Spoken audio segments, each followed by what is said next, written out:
Hello, friends. Welcome to another episode at Hungry for More. I'm Robin Mons. This is my friend Jennifer Winder, and we are your mindset and nutrition coaches. Especially on this podcast, our focus is the mindset, right? So today I want to actually read you a quote. Many of you guys may follow this guy. He puts out such quality content that really makes you think. His name is Corey Muscara, and I will add him to our comments. But he says, if your desire to change is driven by self-hate, you will reinforce the pattern of conditional love. Now, of course, he's talking in general and especially in relationships, but I think Jennifer and I, anytime we hear things, we're always thinking of the work we do in the world, right? And the beautiful thing, it is all so interconnected. It does in one area of your life, like we talk about all the time. In one area of your life, if you have conditional love, you're having conditional love in another area of your life. So how do we bring this in? When you, again, if your desire to change is driven by self-hate, right? So many times when we decide enough is enough, I'm going to lose this weight, I need this transformation. Many times the emotion, the self perception, right? The way we're viewing ourselves comes from a negative place. And self-hate might sound really extreme. Mm-hmm. I think, some of us have struggled with that, but there's other variations of that where it's disgust, self-loathing. Help me out here. And Well, I just think shame. I think it's worrying about what other people are thinking about you. Like, are you trying to lose weight because you're concerned about what somebody else's thoughts are for you, yeah, well, right? even in general in society, right? Like we feel we are more respected if our body looks a certain way. Right.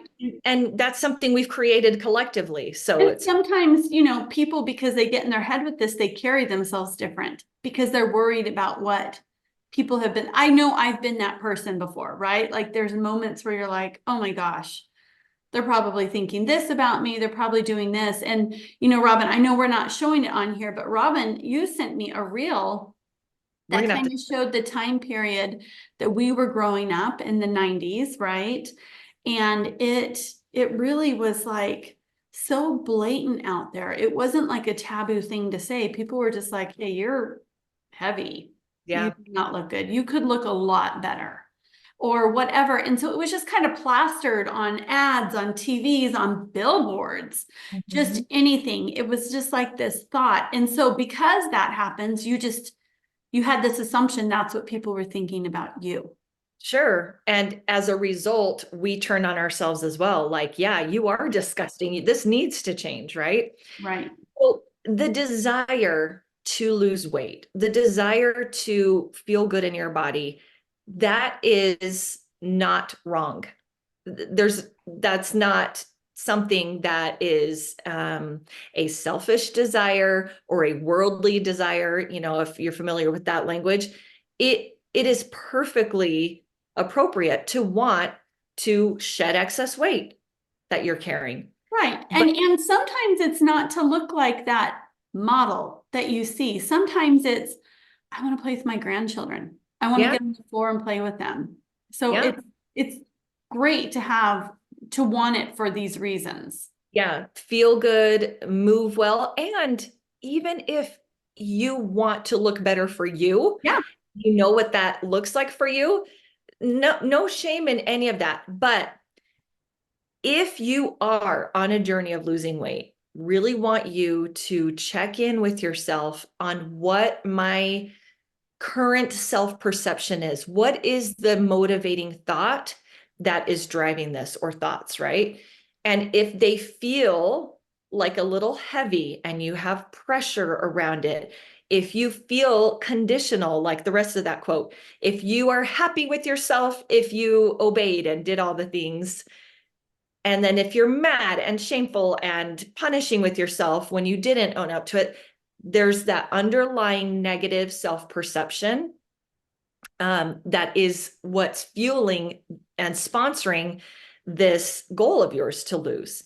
Right. And the problem with this is self-denial, rejection, self-loathing, feeling disgusted, feeling insecure, and you're doing this to try to feel better. All those things, think about when you feel that way. It's a very dull, sluggish, low vibing type of energy, right? I'm never in a place of like when I'm feeling really down on myself, that is never when I'm going out and getting stuff done. You're not being super productive, and it almost takes up that brain space, right? Because you have this loop constantly running, constantly running.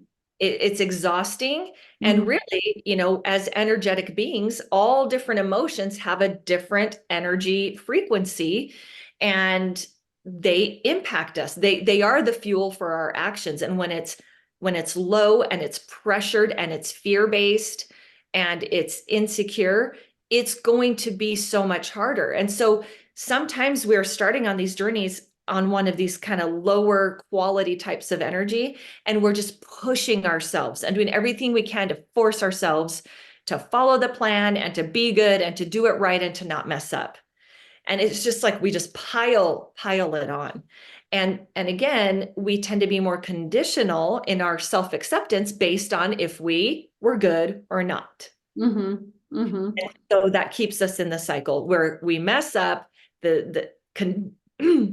The conditional love is there. We tell ourselves, you know what, you're so bad at this. See, we go back into that lower energy type of judgment of ourselves. And here we go again. Well, gonna have to give this a try again. Right. Okay. So I think most can relate to some of those feelings at different times. Some have it going a lot and some maybe not as much.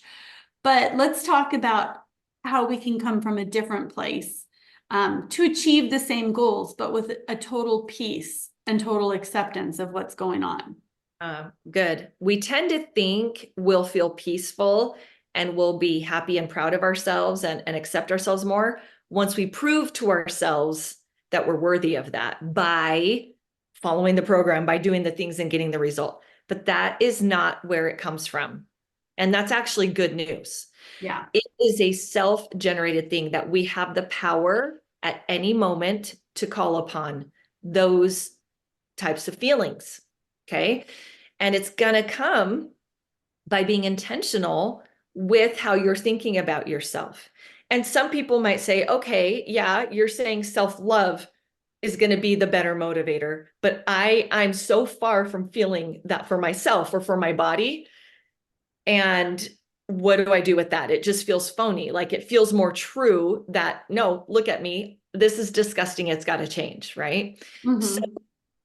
come from a place that just feels higher and better than where you're at. But it does have to be a place that does feel true and resonates with you. So again, to be like, I love my body and it's perfect. I just want to eat healthy because I love it so much. To someone who has felt so, yucky about their body, that's going to sound so insincere and it's not going to land. Right. So the important piece is coming in with that of like, I want to take care of this because it is my vehicle to spend this life. This is the body that was created for me, Right. right? I Coming want to. home, I mean, having gratitude for that. I think when you flip it and you're like, this is literally the home that houses my spirit for my journey here on earth. Sorry to Yeah, take, I mean, I'm taking it to that level because I truly believe that. for It sure. flips how you take care of this vessel, right? It does. Temporary vessel. Like if Right. you want to, it's kind of that, you always hear the cliche thing, choose your hard. Mm-hmm. You want to do one thing. It's hard not feeling good. And sometimes it's hard to take the steps that you feel good.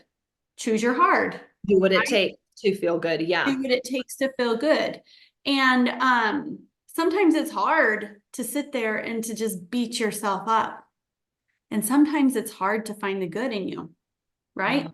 Yeah. Choose your hard. I'd rather have a hard time finding the things I appreciate about my body than pick the whole thing apart.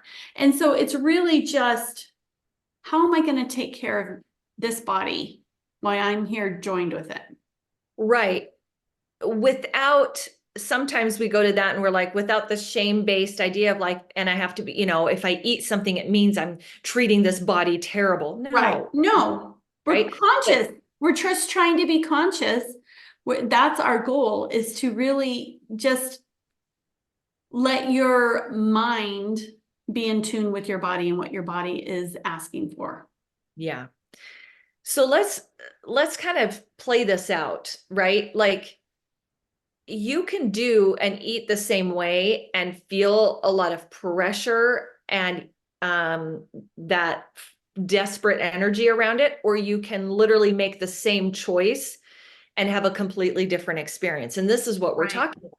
How you think about yourself and your body and the reason why you're wanting to transform it matters so much, because it's going to be what sponsors the transformation journey. So it can be a journey of desperation, of fighting against yourself, of judging yourself for every little way that you step out of bounds, or it can be a journey of love and understanding and of persistence, right?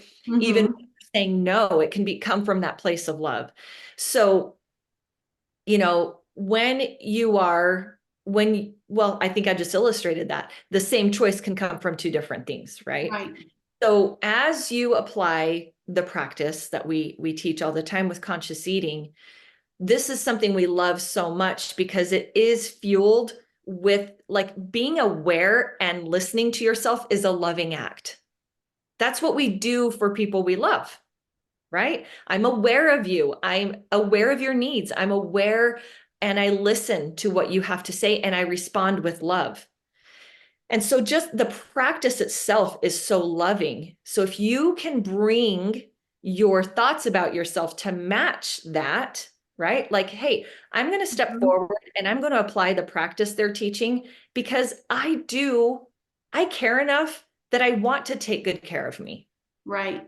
Or whatever it has, again, make it your own, some sort of thing that you want to take care of you because you love yourself or you care about this body that's housing your soul, whatever it is. And bring it together with this practice that is loving. And you will see such a big difference. That means you will say no at times because that is the most loving thing to do. Right. Right. And it also means you'll say yes when maybe your diet brain is like, no, but this is something horrible and you're terrible at this, right? And you can be like, no, yes, I'm aware and I'm understanding why I'm choosing this and it's aligned with me and it feels good. I'm going to. So on both ends, that awareness is going to help because you're going to have that fear-based diet brain Right. to you. And we want to reject any sort of fear-based mentality when it comes to the basic self-care of eating. It should never have felt fear-based, ever. Right. And we hear it so much. I'm scared. I'm scared to do that. I don't trust myself. Yeah, I have no control. This is what we want you all to learn. You Mhm. have 100% control and you can absolutely trust yourself. And Yep. we want to help you do that. Yes, exactly. So I kind of bringing it back around, okay? If your desire to change is driven by blank, right? If it's driven by self-denial, self-hate, self-judgment, then you will reinforce a pattern. That's very important. Eating and taking care of the body is a pattern that you're going to live your entire life. What do you want that pattern to look like? Like conditional love, where it's like, hey, only when I'm being perfect at this will I approve, or once I achieve the perfect result the ideal I have, or if the desire to change is driven by self-love, self-care, self-understanding, then you will reinforce a different pattern. You will Yeah. reinforce a pattern of self-acceptance, of self-understanding, of self-love and care. The other thing that comes to mind as I'm hearing you say that is when you're coming from that place of of sadness and shame and not happy with yourself, it feels rushed. Like I got to do it as quick as I possibly can. I'm so Right. unhappy. I just got to do this, got to do this, I got to do this. But then when you talk about coming from a place of love and being kind to yourself and being patient, it feels like I'm on this journey and I'm figuring this out and I'm moving forward. And it doesn't matter how fast I'm moving forward. What matters is that the changes are happening and I'm doing it for the right reasons. It just feels calmer. It doesn't feel urgency. And I remember when that finally connected with me. It was about 10 years ago when I had first switched over from, I had wanted to clear, I had a son with high functioning autism and I was trying to help him. He was having rages when he ate particular foods. Mm. So we cleared stuff out as a family and we kind of switched away from a lot of things that would trigger that to more whole food diet. Yeah. Diet meaning what we ate, not anything specific. Right. And I was going on a trip. And when we switched over to Whole Foods, we actually were losing some weight. That wasn't our intention. It was more the side effect of what was going on. But I remember I was going on my very first cruise ever. And I was like, all of a sudden I started feeling like this panicky and urgency of, oh my gosh, what do I have to do? I don't want to do anything. I'm so happy with where I am now. And that was when my conscious mind very first started kicking in. Like, I'm so happy with where I'm at. I don't care that my weight's not where I want it to be. I'm taking my mind with me on this cruise and I'm going to do the best I can. Mm. And it was freeing, but it just kind of evolved, right? And then from there it continued forward. But and it grew and it grew and it hasn't been perfect at all. But it's moving forward at any pace is still moving forward and it's calm. And if you can take those experiences that you're learning from as experiences to learn from, and instead of beating yourself up, go, that was interesting. Okay, I'm gonna have to watch for that next time that comes up and try and go about that a little bit different way. Oh yeah, that's so good. And I'm like, as you're talking, I'm thinking of conversations with clients who have also made that switch before they get to their goal.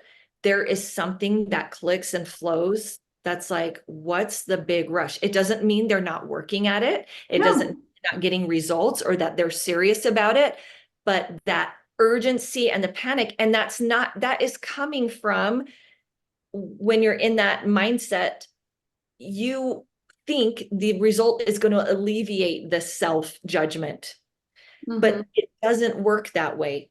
So No. when you can alleviate it on the front end, the journey is patient, kind, and loving. And Right. when you're in that spirit, what is the panic to get there? The irony of it is you tend to move quicker through it when you're not stuck in that pattern loop of the up and down, right? You move, Right. There's we, no pressure. No yeah, pressure at all. and we think we need the pressure in order to be successful. That's what's interesting. But again, how has that worked for you when you're like all hands on deck? It's pressure time, blah, blah, blah. Like, how lasting are your results if you do get there? Right. And wait, can you hear my puppy, by the way? Yes, just a little I bit. am so sorry. She sees a cow out in the field behind her house and she's freaking out. It's fine, not disruptive. What I was going to tell you is, what was I going to tell you? Oh, think about, because I have children, I'm on my last teenager here.